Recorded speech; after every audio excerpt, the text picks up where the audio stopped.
Bullet আপনি দেখেছেন বাবা মায়ের আত্মনাদ, অভিশাপ আসমান কাঁপে, আপনাদের কাঁপে না? তার কাঁপে না?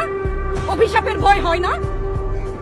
বুকগুলা চাচা হয়ে গেছে আমার সন্তানদের। রাবার বুলেট বলবেন, কি বলবেন? এগুলো অস্ত্রের মুখে দাঁড়িয়ে আছে, আমাদের পয়সায় কেনা বুলেটে আমাদের সন্তানদের আপনারা বুলেট ছুটছেন। আর কত আর কত? পুলিশ ভাইদেরকে বলি, ভেতরে তো আপনিও মানুষ, পুলিশ ভাই বলি না, ক্ষমা করবেন, মুখ থেকে বার হয়ে গেছে।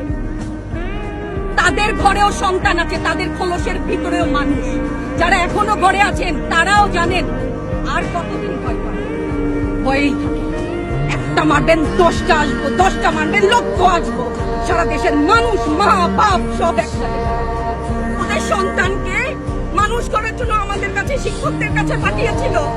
কি জবাব দিব? আমার তো কোনো মুখ নাই, আমি শিক্ষক, আমার ভাষা নাই।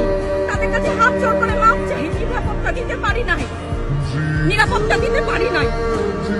মনে হয় রাস্তায় শহীদ হয়ে গেলে যদি এই লজ্জা আমার কিছুটা কাটে। ওদেরকে বলবার আমার কিছু নাই।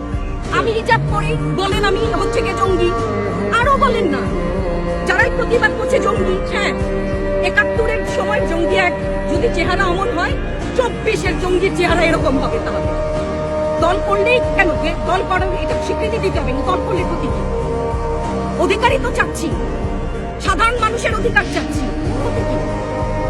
কেন বারবার আমাদেরকে এই কথাটা শুনতে হয়?